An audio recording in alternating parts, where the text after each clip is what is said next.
I'm a survivor of the genocide against the Tutsi that happened in 1994 in Rwanda when I was 9 years old. When the genocide happened, I was living with my mother and my aunt and her 2 children.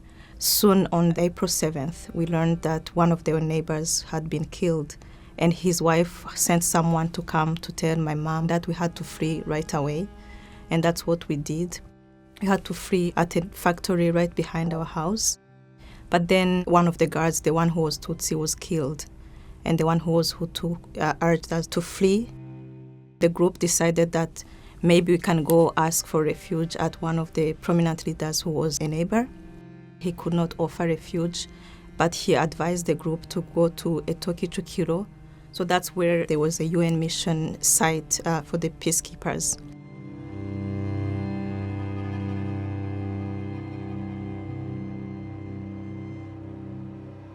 But then the UN peacekeepers withdrew from the country. So that Raj group decided that they should go to the national stadium, that they might find refuge there. But on the way, they ran into a roadblock of militia and soldiers, and they told them they are going to be killed. And they took them to a garbage site. And when they got there, they killed everyone. They shoot, they used machetes to kill everyone. And we learned about that on the morning of April 12th. The nanny of the baby told me the news that everyone who was at Eto had been killed. And when I started crying, she shouted, she said, "You have to mature up now. You are all she has left. You cannot cry. It's just you and the baby from now on." 2 days later, a militia who was from the neighborhood came with news that my aunt had survived the killings. But the militia said, when he saw me, he said, "I'm too old for him to take me." So he said he will only take the baby and the nanny is going to pretend to be the baby's mom.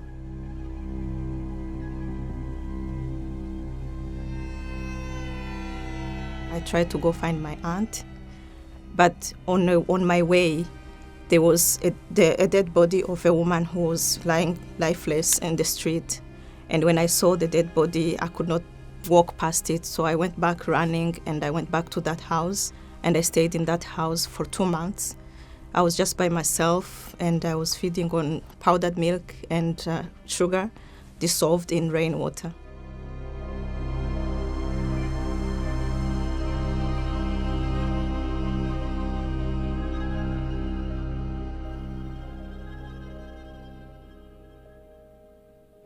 I came at the United Nations to give my testimony, which is an important part of our duties as survivors or as Rwandans, because we want to conserve this history, because we want to tell the truth of what happened, and also to be in solidarity with other survivors who went through the horrors for the 100 days and even afterwards. Also to educate the world, to educate the younger generations of Rwanda, but also to educate the rest of the world about what happened so that it wouldn't happen anywhere else in the world.